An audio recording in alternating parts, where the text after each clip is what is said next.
Let's now talk to a former British intelligence officer, Philip Ingram, who joins me now from London. Philip, this is a fascinating story when I came across this morning. An anonymous CIA official was quoted as saying that the agency knows that there are concerned Russians who are desperately trying to reach the CIA. I want to use your experience in the field and ask your assessment in terms of what you think, if you think that we're beginning to see cracks within Vladimir Putin's inner circle. There are a lot of rumors about cracks in Putin's inner circle, and it's very difficult to assess how valid they are. Certainly, the sanctions are beginning to hurt, and that will be having impact on those that are in his immediate circle. The political ramifications of the decisions that are being made, people will be aware of it. But there'll be this fear amongst his inner circle that if someone tries to speak out or step out or do anything else, they don't know who else in the inner circle will tell on them, and therefore, they tend to find that they either have a heart attack or they take up a window cleaning job and find that the 9th floor window was open.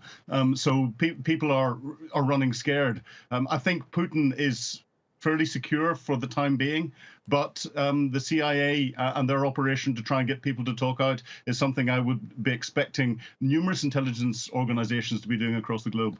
The method in which the CIA is asking people to actually reach out to them, it seems to me, at least, it's something out of a James Bond movie. I mean, when people try to access the CIA's dark net site through the Tor browser, talk to us about how this really works. I mean, how secure is it? Is it safe? Well, nothing on the internet is safe, and the dark web is policed very heavily by law enforcement across the world. People think that there's anonymity in there. Nothing is really completely anonymous when it's on the web. And with the number of intelligence agencies looking into the dark web, I'd say it's probably one of the more insecure areas. There are better methods of contacting in a more secure way on the surface web and using encrypted communications apps.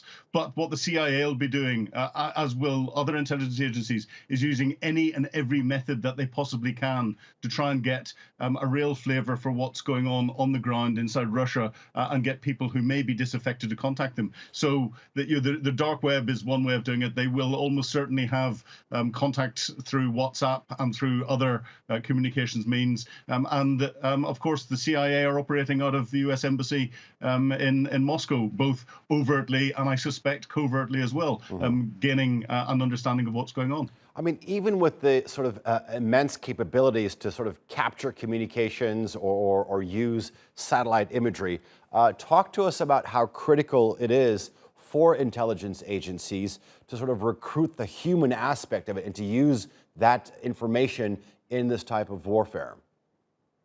The important thing about intelligence is that you use multiple sources, because each source will give you a better understanding of what it is that's going on.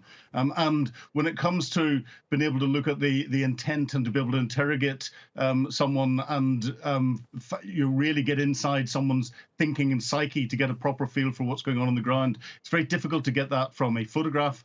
It's very difficult to get that from a communications intercept. You can only get that from interacting with another human being. And that interaction, whether it be face-to-face or whether it be online, is something that is being exploited across the globe. Physical and metaphysical, all very important. All right. Philip Ingram, pleasure talking to you. Thanks for joining us here on the NewsHour.